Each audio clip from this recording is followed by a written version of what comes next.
Pronto, buenos días. Buenos días, buenas tardes, buenas noches, ¿cómo estamos? Bien, Bien, tú no tienes motosierra ni nada, ¿no? ya he aprendido a saludar. Tampoco cantas tangos ni rock and rolls, nada de eso, ¿no? Eso lo dejamos Lo a ti. dejamos para otros, lo dejamos para otros, ¿no? Sí.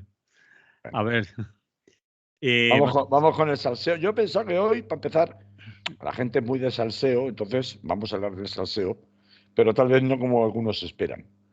¿Y de qué salseo estamos hablando, Manolo? Cuéntaselo a la audiencia. vale, tú me has mandado un titular que dice llegó Milei y parió la burra. Pues, Más expresivo no puede ser. sí, señor. ¿Qué ha pasado? ¿Qué ha pasado? ¿Qué ha pasado? ¿Qué ha pasado? Pues nada, hombre, yo creo que lo que ha pasado ya lo sabe todo el mundo. El uno por el otro, las casas sin barrer. Y donde dije hace una semana, el portavoz de la Casa Rosada, es decir, de la Casa de Gobierno de Argentina, donde habita el presidente de la República Argentina, el señor Manuel Adorni, portavoz del gobierno, que por ellos el asunto con Óscar Puente estaba cerrado y que ya no había nada más que seguir insistiendo, pues como cabía esperar, este domingo 18 de mayo, pues apareció por aquí como un presidente no en viaje oficial, porque viaje oficial como tal no era.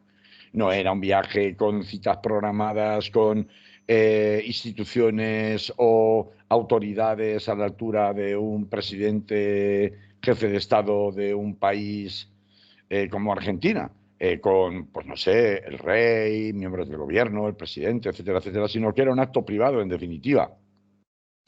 La visita del señor Javier Milei y bueno, ya sabe todo el mundo la que se ha liado, ¿no? Que si la corrupta de la mujer de Pedro Sánchez, que si tal, que si... Bueno, lo esperable en un artista del rock and roll que vive siendo feliz en el fango y enfangando a todo el mundo. Es la típica técnica de los haters de toda la vida, con los cuales no se puede razonar y en la que si pierdes tiempo en ponerte a su nivel y discutir con él, acabas perdiendo siempre, porque te acaban sacando de sus casillas, porque mientras tú intentas reconducir cualquier debate, pues ellos tienen 80.000 estrategias y precisamente su estrategia principal es hacerte perder los nervios para que, bueno, pues al final acabes tragando, aunque sea por agotamiento, por insistencia, con su argumentario, ¿no? Y a ver, todo eso ya todo el mundo lo sabe. Todo el Sí. mundo sabe que al final el mensaje que queda es, bueno, pero es que esto lo empezó Oscar Puente. Es que no haberle insultado primero. Es que dijo que estaba, bueno, pues que se drogaba, vamos, que era un drogadicto y tal y cual.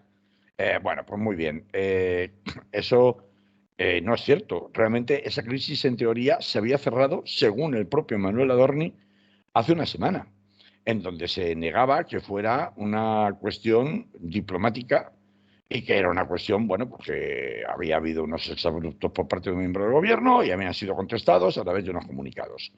Pero no es la realidad. Una semana después hemos visto que ese argumentario entonces de los comunicados del gobierno argentino pues fueron retomados y amplificados ante gran algarabía de los asistentes al encuentro de Vox, donde además estaban presentes otros personajes, pero donde personajes del estilo de políticos israelíes por videoconferencia a Giorgia Meloni y distintos representantes de la extrema derecha en un acto que no cabe calificar como otra cosa que un acto electoral de la extrema derecha europea ante las elecciones que se vienen el 9 de junio y en donde todo el mundo, empezando por el propio Javier Abascal, a quien se esperaba como la gran estrella, como el gran showman que es, era en la mejor tradición de un Donald Trump a Javier Milei, ¿no? Entonces, a partir de ahí, mmm, siendo esperable esto, hay una sucesión de acontecimientos y de sobreactuación y reacciones por parte del gobierno de España que lleva al señor Álvarez, ministro de Exteriores del gobierno español, a decir públicamente en el día de ayer por la mañana que exigía las respuestas inmediatas de las disculpas inmediatas del gobierno argentino y del propio Milei, y que llamaban a consultas primero a la embajadora o embajador español en Argentina, luego directamente a pedirle cuentas a la embajadora argentina en Madrid, y que no descartaban tomar otro tipo de medidas si finalmente las disculpas no se producían, a lo que fue contestado ayer por la tarde por este señor Adorni, el portavoz de la Casa Rosada, que en todo caso las disculpas las tendría que pedir el gobierno español, que era quien había empezado la batalla, ¿no? Esa misma que el mismo señor una semana antes había dicho que ya estaba cerrada. Bueno, y que esto no era una cuestión diplomática, esto es muy importante de reseñarlo, ni una cuestión que afectara a los gobiernos de los distintos países, sino que era, digamos, una rencilla personal, ¿no? Ese buen muchacho, el señor Milei, con esas gafitas tan tiernas que le caracterizan, ¿no? Y esa sonrisita de no haber roto nunca un plato. Bueno, sobreactuación tras sobreactuación. El Partido Popular también sobreactúa porque, pues, tenemos un casi primer alineamiento, que es lo que el argumentario que utiliza últimamente el Partido Popular para que cualquier cosa que se refiera a alguna actuación del gobierno, que es: esto es propaganda electoral. Esto lo están haciendo con fines estrictamente electorales por la campaña, en este caso, del 9 de junio. Pero después, Esteban González Pons, bueno, pues matiza las declaraciones iniciales de Génova y, si bien condena por los exabruptos de Milei, pues acaba diciendo que efectivamente esto no es una cuestión de estados y por tanto no alcanza al gobierno, sino que alcanza a personas concretas, es una cuestión estrictamente personal y que por supuesto no puede ponerse en juego ni las relaciones diplomáticas, que es a lo que parece dar a entender Álvarez que pretendía llegar en caso de no recibir las disculpas solicitadas, eh, y que, bueno, pues que está habiendo una sobreactuación, y es el discurso, pues, que en definitiva retoma el propio Adorni cuando ayer por la tarde trata de sacar esto de las relaciones diplomáticas y colocarlo estrictamente en un nivel de enfrentamientos personales. Algunos dirían que incluso una riña de niños. Yo puedo estar de acuerdo con la cuestión relacionada con cuál es la dimensión correcta de este asunto, de este enfrentamiento verbal de puro disparate. Y puedo entender pues el enfado de Pedro Sánchez porque le estén mencionando a la mujer cada 2 por 3, porque es entrar en un terreno personal, en descalificaciones personales a la familia de uno que, aparte de no sustentarse en ninguna evidencia exacta o concreta o demostrada, pues es realmente muy zafio y muy vacío de contenido. Y ese hartazgo yo lo puedo entender, y puedo entender que efectivamente pues se exigiera algún tipo de medida. Pero involucrar a que esto ha sido un ataque frontal al gobierno de España. Bueno, perdona, pero la señora Begoña Gómez no es miembro del gobierno de España. Será la mujer del presidente, pero no forma parte del gobierno de España. Ella es la supuestamente atacada. Y luego, considerar que esto es un ataque a la democracia española, pues es como de mucho sobreactuar. Pero claro, ahora Álvarez se ha metido en un lío, porque en definitiva, ¿qué va a hacer después de que Adorni le contestara ayer por la tarde y le dijera que no vamos a pedir disculpas de ninguna clase, que en todo caso quien tiene que pedirlas es el gobierno de Pedro Sánchez? ¿Qué va a hacer a partir de ahora? ¿Va a quedar en nada? ¿Quién va a desactivar la bomba primero? ¿Argentina, como en el caso de Óscar Puente, o España? Y ahí entra no solo ya la acusación de deslealtad patriótica que el PSOE le hace al Partido Popular cada vez que recibe ataques, sobre todo desde el exterior de España, sino entra sobre todo el papel de las grandes empresas españolas con enormes intereses en Argentina. Y claro, mientras estamos hablando de que si tú, que si yo, que pues anda que tú más, pues ahora me pides disculpas tú, pues yo no, te las pídemelas tú. Y pues sí, pues verás, pues ahora te llamo a consultas a no sé quién y a ver quién puede más. De cara a las apariencias, es decir, al salseo. Ayer los compañeros en la tertulia del Iure Directe estuvieron analizando un poco el que había lecturas más allá del histrionismo de Milei y de este episodio concreto. Las lecturas tenían que ver con cuáles son los mensajes y cuál es la hoja de ruta de la extrema derecha internacional, que en el caso de Europa se concitaba este pasado domingo en Madrid, en el acto de Vox. Y esa efectivamente es una lectura importante, porque con bastante mala uva, Televisión Española ofreció un corte de los exabruptos de Milei en esa tribuna cedida por Vox el pasado domingo, hablando en lo que a su juicio es la justicia social, con ese odio a todo lo zurdo, como le llama él, que le caracteriza, y en donde se equipara a un cáncer para la salud pública por parte de ese argumentario de un personaje como Milei, prácticamente todo lo que sería el estado del bienestar. Es decir, el estado del bienestar, la labor asistencial del Estado, es considerado en este momento por la hoja de ruta de la extrema derecha un lastre del que hay que desprenderse. Por eso tienen tanta inquina a lo que se llamaría justicia social, es decir, aquello por lo cual, entre otras cosas u otros objetivos, se trata de exigirle al Estado que efectivamente cumpla con esos estándares de asistencia, particularmente a los más necesitados, de apoyo a las iniciativas públicas, es decir, a lo público, sea en educación, sea en sanidad, sea en otros aspectos, ¿no?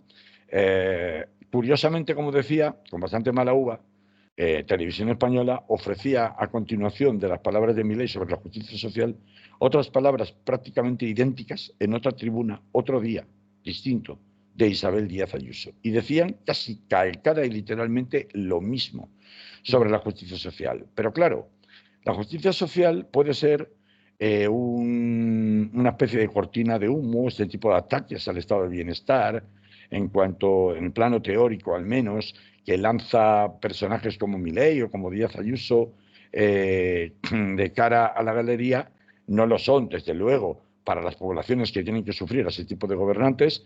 Lo hemos visto en la manifestación contra la salud, en defensa de la sanidad pública en Madrid este pasado domingo, o lo vemos evidentemente con todas las cosas que nos cuentan desde Argentina, con todos los recortes que está habiendo en materia asistencial, incluso la suspensión de ayuda en comedores escolares, la suspensión o paralización de la medicación para enfermos terminales, etcétera, etcétera, en Argentina.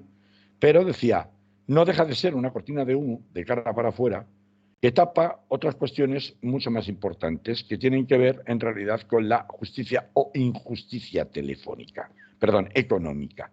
Y ahí es donde encaja algo que desde el primer momento que tuve conocimiento de esto fue el mismo domingo al mediodía, cuando se supo de esta reunión que el sábado tuvo Milei, un día antes del estruendo del Congreso de Vox, un desayuno que tuvo Milei con altos directivos de empresas españolas con fuerte presencia argentina, en Argentina, como Telefónica, el Banco Santander, el BBVA, Mafre, Iberia, Indra, entre otras compañías. A partir de ahí a mí ya se me levantó la ceja y dije, uy, sobre todo teniendo en cuenta que el pasado 25 de abril, según el registro de audiencias del Ministerio del Interior argentino, el señor Milei recibió en su despacho al expresidente español José María Aznar, junto con Germán Alcaide Fort, que es su ex jefe de gabinete.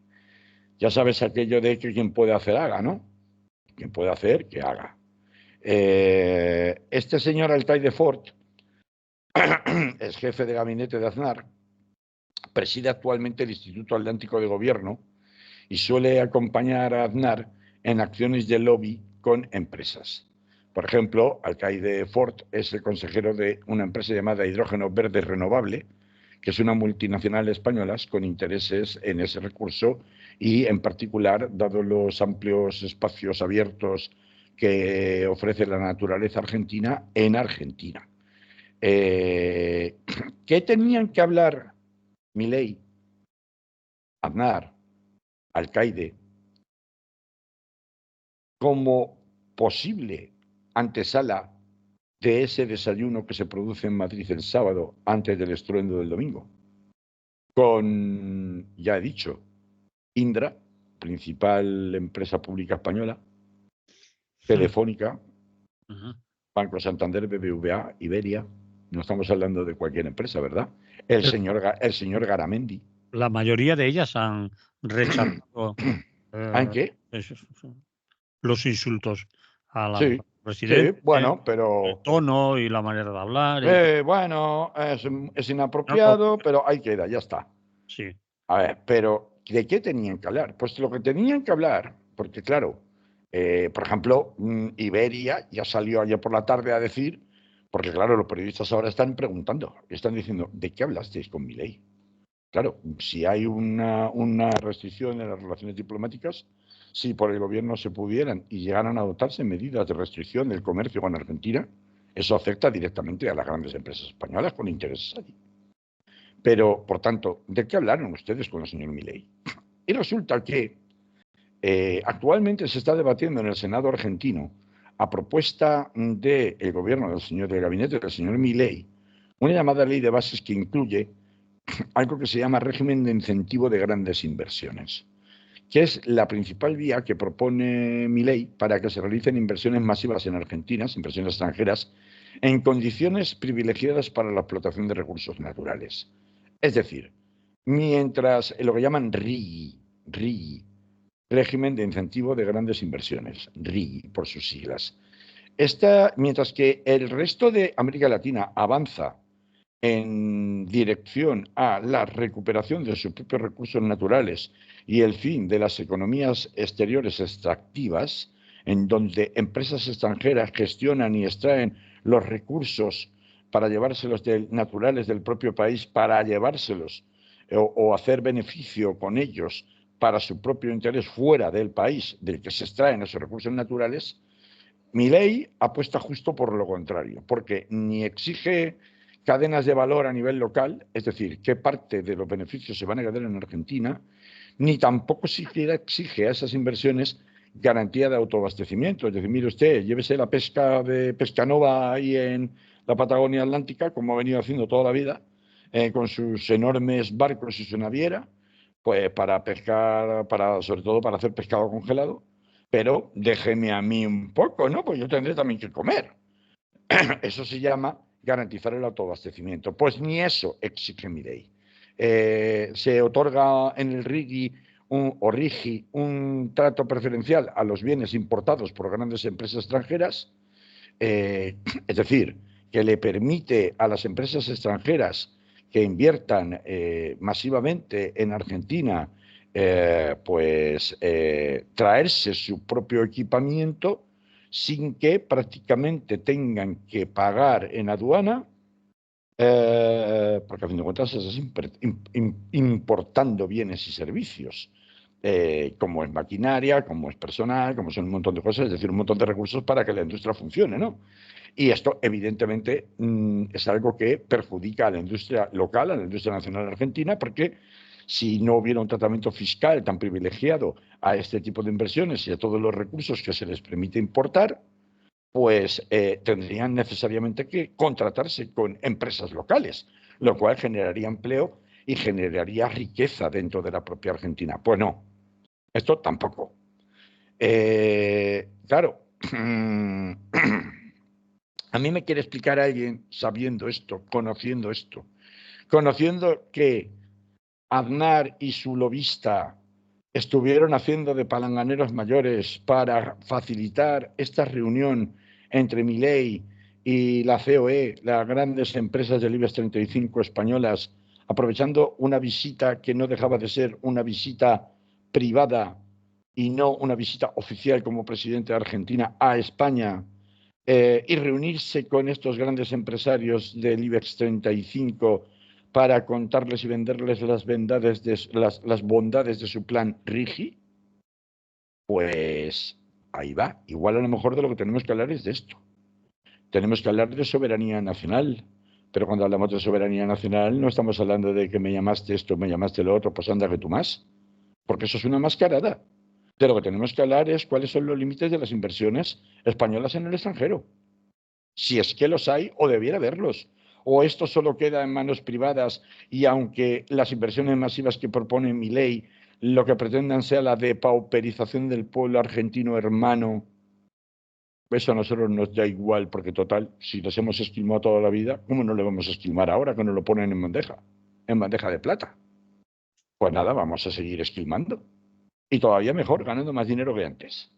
Ya sabes, las Telefónica, Mafre, Indra, BBVA, Santander, Iberia. No hace falta que añada más. Entonces, todo el ruido que se está organizando en relación a los exabruptos de Milei y la relación de, si se quiere, relativamente poco comedida, porque se mete a sí mismo, por sí mismo en un charco. A ver, ¿qué hace ahora la diplomacia española después de poner el listón tan alto?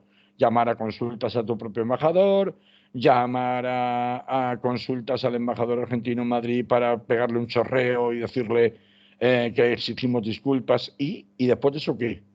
En realidad todo eso no deja de ser una cortina de humo para lo que verdaderamente se está ventilando de fondo, que es la masiva intervención de inversiones, de desembarco de inversiones españolas en la Argentina de Milei en unas condiciones absolutamente fratricidas desde el punto de vista de hermanos esquilmando hermanos, tan hermanos que se dicen que son españoles y argentinos, ¿no? Este era lo que yo quería añadir a la evolución de los acontecimientos. Ya empiezan a saberse más cosas. Garamendi y los empresarios con la boca pequeña critican los exabruptos, que está fuera de lugar, porque efectivamente dentro de las reglas de protocolo está totalmente fuera de lugar. Sí. Milei en sí mismo es una persona fuera de lugar dentro de las reglas de protocolo, pero el fondo del asunto no es si cumples las formalidades del protocolo. Si sales con una guitarra a tocar rock and roll en un meeting, o si sales con una motosierra en un spot publicitario, o si gritas mucho y te desmelenas, como si estuvieras allí en un concierto de Fito Páez, ahí en el barrio de San Telmo en Buenos Aires. No, lo que importa de verdad son los negocios. Cómo se hacen negocios transnacionales, qué alcance tienen, cuál es la responsabilidad corporativa de nuestras grandes empresas cuando actúan en el extranjero, si alguien tiene que pedir cuentas respecto de eso, qué tipo de moderación o qué tipo de relación, qué tipo de intervención va a tener el gobierno español respecto de la posible inversión de estas empresas españolas con estos criterios que plantea Milei para la inversión extranjera. Menudo negocio dirán, porque de hecho el más tibio de todos a la hora de criticar a Milei ha sido el ministro de Economía del gobierno de España, que ha sido el más suavecito y en plan calladito, calladito, a saber se pasa el ruido, que tenemos mucho negocio que hacer en Argentina, ¿no? Entonces yo creo que esto es mucho más importante que lo otro. Ya sé que a la gente le encanta el salseo, pero el salseo en realidad no es más que una diversión, una forma de despistar y tener entretenida al personal. Y en eso los maestros son los populistas de extrema derecha. Lo hemos visto reiteradamente, lo vimos con Donald Trump, lo vimos con Bolsonaro, lo vimos en el Brexit, lo hemos visto con Milei en Argentina y lo que nos queda por ver. La suerte que tenemos es que Santiago Abascal precisamente no es tan dicharachero como Milei, porque si fuera tan dicharachero como Milei, no te extrañe que la popularidad de Abascal fuera mucho mayor de la que es actualmente. Esté todavía con la imagen de Santiago y Cierra España, que todavía se gasta a caballo y enfundado en la bandera y los rancios sabores patrios a macho, carpeto betónico, ¿no? Pues es algo que arrastra muy limitadamente en comparación con otros personajes que cuando los descubran en España se darán cuenta de que tira más un Milei que un Abascal, ¿no? Pero bueno, esto es lo que tenemos y esto es lo que te quería contar, Manolo. Pues No sé tú cómo lo ves. bien contado queda, está bien. Sobre todo esa segunda parte que pasa de lo De puntillas. folclórico, lo destacado en las noticias hasta ahora, hasta lo que puede haber detrás. Y veremos cómo va. Eso lo tendremos que contar en sucesivas Bueno, intervenciones. no. Vamos a A ver, ver todas qué estas hay de ello, si empresas. es cierto, si no es cierto, si las empresas van a ir allí más de lo que están. Claro, es que el problema es que no nos enteraremos, porque ¿dónde va a aparecer esa información? Va a aparecer esa información en determinados informes oficiales que hay que rebuscar, en las cuentas anuales que presenten estas grandes macroempresas, pero estas empresas están todas ya en Argentina, no que se van a instalar ahora. Con lo cual, el incrementar el margen de beneficio y el incrementar el margen de negocio en Argentina con el coste que tiene para la población local es algo que no va a aparecer, porque ese coste para la población local no aparece en las cuentas de pérdidas y ganancias de estas macroempresas. Entonces, te lo van a jamotear, con lo cual, la información estará, sí, pero bueno, si es usted capaz de interpretar un balance y si es usted capaz de interpretar un libro de mayor de contabilidad de una macroempresa como esta, como Indra, imagínate, por ejemplo, suponiendo que tenga acceso a esa información, entonces a lo mejor en algún reportaje de algún periodista económico, de las páginas Salmón, aparece alguna cosa, salvo que haya algún escándalo de algún tipo, como hubo en su momento con Cristina Fernández de Kirchner, pero poco más. Con lo cual, no te esperes que va a haber una segunda vuelta en relación a qué hacen o dejan de hacer nuestras empresas buque insignia del IBEX 35 en Argentina. No te vas a enterar y la población en general no se va a enterar. Lo que se va a quedar es en el salseo. Por eso me parecía que era imprescindible que contáramos esta parte y que a los oyentes les quedara claro que todo es una maniobra de distracción y que realmente lo gordo, gordo, gordo es lo que está pasando o se pretende que pase con palanganeros mayores oficiando de inductores como es el señor Aznar y su segundo a bordo el señor Alcaide, ¿no? La COE puede decir misa para quedar bien en España, pero a la hora de la verdad van a hacer negocio, vamos, si se lo están poniendo a huevos, si han venido para que lo hagan. Para eso ha venido Milei realmente. Bien, ¿le ponemos música a esto, Carlos? Dale, dale. Dale, pon un buen rock and roll argentino ahí, hombre. Sí, bueno, pondremos lo que salga. Ya sabes que la música no es lo fuerte de este programa, ¿va? Efectivamente. Esto es serio. El titular, El carnicero de Irán y las falsas banderas. Eso de falsas banderas tiene tintes de sospecha, ¿no serás un paranoia? Hombre, y tanto que lo tiene. Eso es paranoia, Carlos. Sí, hombre, claro. ¿Quién lo dice? No sé Soros. a qué te refieres. O sea, el señor Soros, George Era, Soros, que paga esta emisora. el helicóptero era viejo. Claro, y los otros helicópteros que iban con él no se estrellan. Y Para si los otros helicópteros no había problemas de mal tiempo, ni de visibilidad, ni esas cosas. Solo se justifica, estrella, qué casualidad, y además van los dos juntos. El justifícame la canciller. bandera, justifícame la falsa bandera. Va, No, ahora voy. a ver, voy, va. voy. Mira, el domingo se supo que aparentemente el helicóptero en el que viajaba Ebrahim Raisi, presidente de Irán, que es un puesto, el presidente iraní, bueno, pues relativamente oficioso, más que ejecutivo, porque quien manda verdaderamente en la teocracia chiita de Irán es el supremo Ali Khamenei, ¿no? Entonces, bueno, el domingo, como decía, ahora contaremos quién es este Ebrahim Raisi. El domingo, cuando se supo que el helicóptero pues había sufrido un accidente en una zona montañosa, se supo también que esto había sucedido volviendo de un viaje, de un encuentro con Ilham Aliyev, que es el presidente de la República de Azerbaiyán. Se supone que habían acudido ambos mandatarios a la inauguración de la presa Kizkalasi, que se había construido conjuntamente sobre un río fronterizo entre ambos dos países en el Mar Caspio. Desde hace mucho tiempo Azerbaiyán está acusada por los halcones más belicistas del régimen de los ayatolás, del régimen de los clérigos, como dicen allí, de albergar instalaciones militares de Israel en la frontera con Irán. Y de hecho ha habido varios ataques, no uno, sino varios ataques con drones contra instalaciones militares iraníes, drones que habrían partido desde dentro del suelo iraní.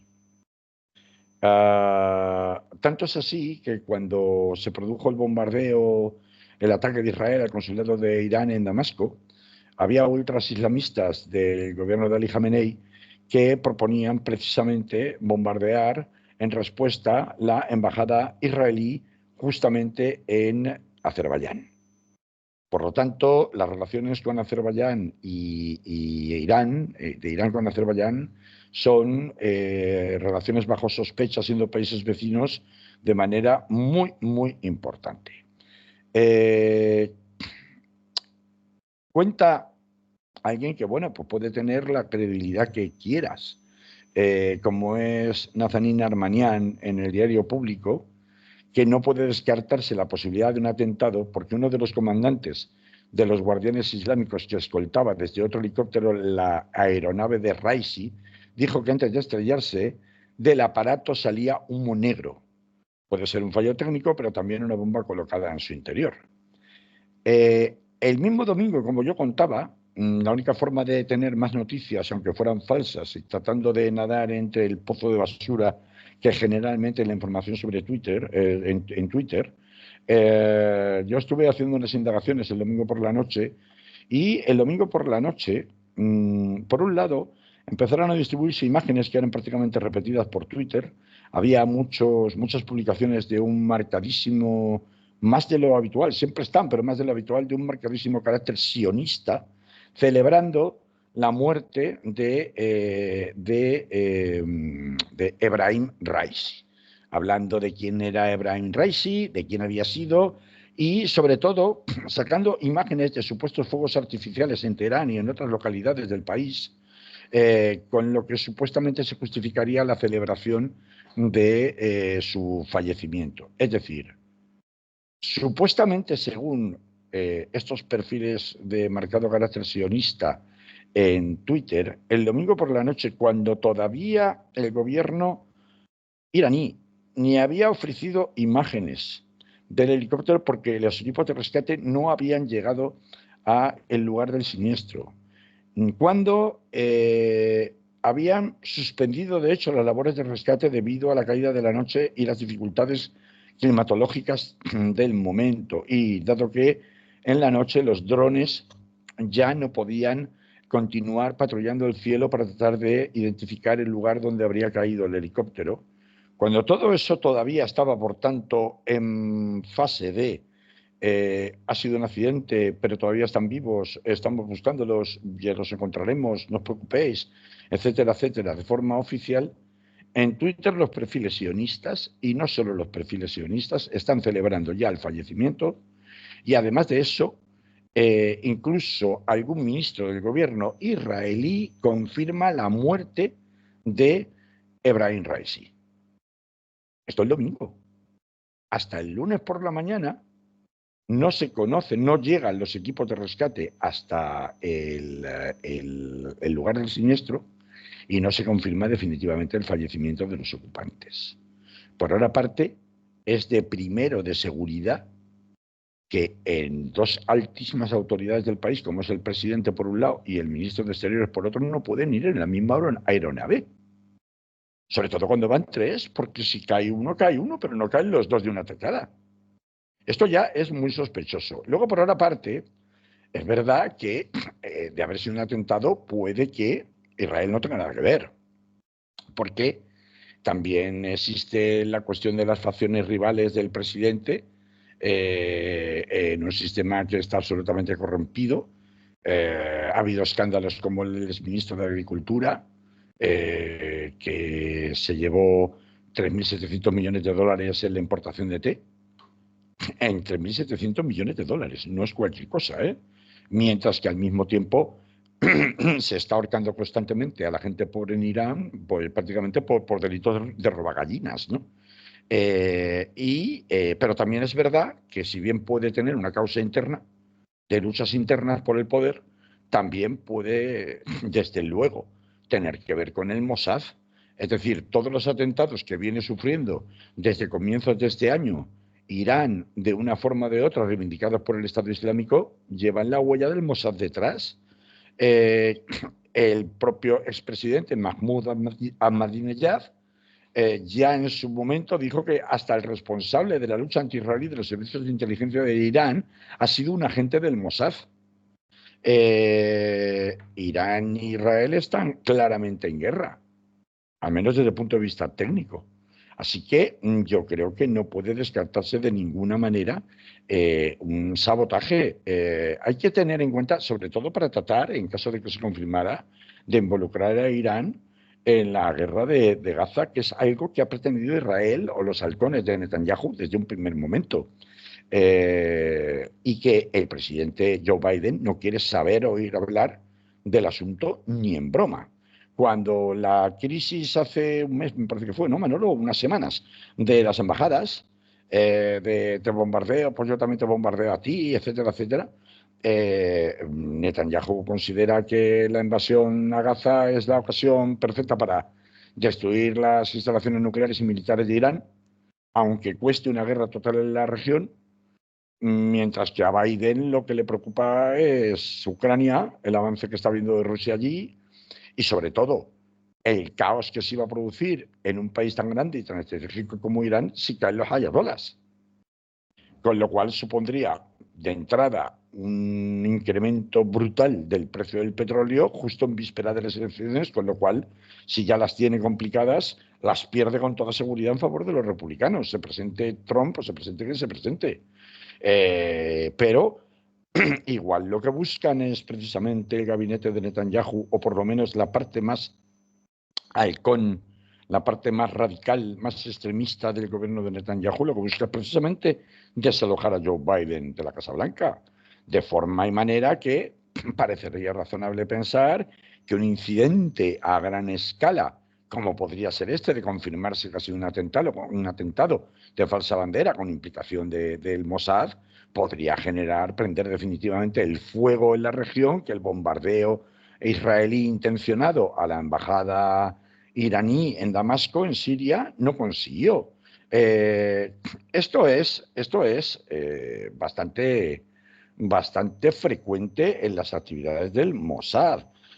Un alto cargo de la inteligencia israelí que fue detenido por tropas de la OTAN en Libia confesó que el Estado Islámico está trufado de personas realizando, como dicen, undercover, ¿no? Realizando misiones de interceptación y encubiertas, que era la palabra que buscaba, dentro del propio Estado Islámico. Infiltrados tienen en todos los cuerpos de seguridad de Irán. Es decir, que lo saben perfectamente. Luego, no creo que sea en absoluto descartable ni que sea nada paranoico lo que estoy contando. Pero por otra parte, y lo que cuentan pues, otros analistas, por otra parte, hay que recordar que la selección de Ebrahim Raisi como objetivo, más allá de su cargo teóricamente honorífico como presidente actual y más bien en funciones representativas que no ejecutivas de Irán, no es casual. Es decir, no es casual que sea este señor el que fallece. Ebrahim Raisi era conocido como el carnicero de Teherán o el carnicero de Irán, primero también conocido como el juez de la horca, Sí.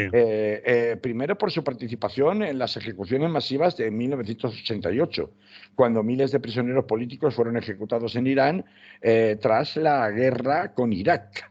No sé si recordamos que entonces Saddam Hussein estaba al frente de Irak y que la guerra entre Irán e Irak fue devastadora para ambos dos, pero sobre todo para Irak. Pero desde luego Irán también pagó un alto precio, no solamente en bajas en el campo de batalla, sino en depauperización de sus recursos económicos. Fue entonces cuando, al terminar la guerra, miles de prisioneros políticos, se calculan entre 4.000 y 5.000 prisioneros fueron ejecutados durante ese periodo, y Raisi era uno de los miembros principales de las llamadas comisiones de la muerte, que son los que supervisaron aquellas ejecuciones. Además, durante su tiempo como jefe del Poder Judicial, porque fue de alguna manera el ministro de Justicia de los ayatolás, prácticamente desde entonces hasta su función como presidente a partir de 2021, fue el encargado de administrar la justicia brutal que caracteriza al régimen de los clérigos iraníes, de numerosos casos de ejecuciones, torturas y toda clase de formas de represión contra activistas, periodistas, minorías, está claro que es un personaje muy poco querido, que además ya saltó a la fama mundial a raíz del caso de, no recuerdo ahora el nombre, Reza Mansi, ¿no? ¿Cómo era? La chica iraní que por no llevar el pañuelo en la cabeza bien puesto fue detenida, golpeada, torturada y finalmente muerta, Claro. supuestamente que provocó toda la revolución generada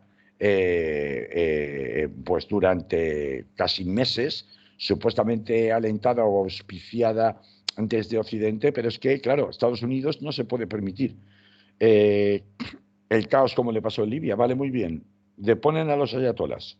¿Y qué viene después? ¿Quién se hace con el control? ¿Convertimos a Irán en un territorio como Afganistán, un territorio sin ley, donde lo que mandan son los señores de la guerra, como sucedió en Libia, con las riquezas de petróleo que existen? Entonces, claro, es una situación diabólica que es mucho más importante que el papel de una u otra determinada persona. En realidad, al régimen de los clérigos les importa un pimiento que este señor haya fallecido, sea por un atentado o sea por un accidente totalmente involuntario. Porque el régimen de los ayatolás, la teocracia, va a continuar y la respuesta inmediata. Fíjate, Manolo, de quién han venido las inmediatas condolencias a Ali Khamenei. ¿Han venido de quién? De Turquía, de China, de Rusia, es decir, de sus aliados geoestratégicos y económicos, precisamente con Irán en la mira de entrar, si ya no ha sido aceptado, que creo que ya incluso está dentro de la Organización de Cooperación de Shanghái, de la que tantas veces hemos hablado. Por tanto, que puede haber sido el Mossad, puede haber sido el Mossad. Que puede haber utilizado el Mossad al ejército islámico, puede haberlo utilizado. Que puede no haber sido el Mossad, pero bueno, haber sido indirectamente a través o alentando facciones disidentes internas dentro del propio régimen de los ayatolas, también puede haber ocurrido eso. Que el Mossad no ha tenido nada que ver, me cuesta mucho creerlo. Eh, en fin, era un poco lo que sería conveniente contar, porque claro, las consecuencias de cara a la guerra en Gaza, las consecuencias de cara a toda la región pueden ser inmensas en función de cómo el régimen de los ayatolas y Ali Khamenei decida utilizar este siniestro tanto respecto a su propia población como respecto a sus relaciones en la región. Si decide utilizarlo como un arma propagandística de guerra para elevar el tono, imponiéndose dentro de la teocracia iraní la rama de los más extremistas desde sus propios halcones, pues podría darse un conflicto directo que hasta ahora Irán ha estado tratando de evitar con Israel, que es lo que quiere y lo que le interesa de todas a Israel. Si no fuera así, si no fuera así y siguiera imponiéndose la rama más moderada, como pasó con la crisis de las embajadas, pues entonces la cosa podría mantenerse en los términos en los que hasta ahora, de forma prudente, se viene manteniendo, de que ha sido un siniestro, un accidente por un fallo de tipo técnico en la aeronave, y desvincularlo de cualquier acción que supuestamente pudiera haber sido llevado a cabo o en la que pudieran estar implicados potencias extranjeras, porque eso exigiría tener que responder en los mismos términos si estamos hablando al más alto nivel del país, ¿no? Con lo cual, Manolo, pues yo creo que a ver, la cuestión no es moco de pavo, cada vez es una noticia que cobra más importancia, como es natural, y bueno, pues a ver, desde luego la muerte de Raisi y de Abdollahian, que es el canciller, el ministro de Exteriores que iba en la misma aeronave que también falleció, es un golpe importante para el régimen teocrático de Irán, pero no es el primero, no es el segundo. Recordemos los asesinatos selectivos de generales por parte de Israel, de generales iraníes, de científicos iraníes por parte del ejército israelí o por parte del Mossad de un año para acá. El científico principal, precisamente en el desarrollo de la energía nuclear supuestamente con fines civiles de Irán, recordemos que fue asesinado con un dron teledirigido por parte del Mossad. El general que se supone que coordinaba las fuerzas de Hezbollah también fue asesinado, bombardeado por el ejército israelí en territorio libanés. Luego, los actos de provocación de Israel con Irán para que Irán entre en guerra directamente en la región son continuos, cada vez van a más y bueno, si no les funciona esta, pues yo no sé ya lo siguiente que va a ser, es decir, para que Irán entre en guerra, pero que Israel quiere por todos los medios que Irán entre en guerra, yo creo que esto está clarísimo y desde luego tal vez Irán está jugando con que Biden no quiere, porque no le interesa para nada esa guerra directa en este momento en vísperas de elecciones. Veremos cuando pasen las elecciones lo que ocurre. Si es que llegamos tan lejos, porque todavía a noviembre queda bastante, ¿no? O sea, en fin, eso te quería contar, Manolo, y le quería contar a los oyentes hoy, cuidadito con lo que pasa en Irán, que puede tener repercusiones gigantescas a nivel planetario. Carlos, no nos queda tiempo. Pues bueno, nos alegramos por el señor Assange, que finalmente la justicia inglesa, para que lo haya dicho la justicia inglesa, dice que no ve garantías de juicio justo para su seguridad personal y para su vida en Estados Unidos y que ha rechazado de momento la extradición. Pues ya veremos, a seguir peleando, ¿no?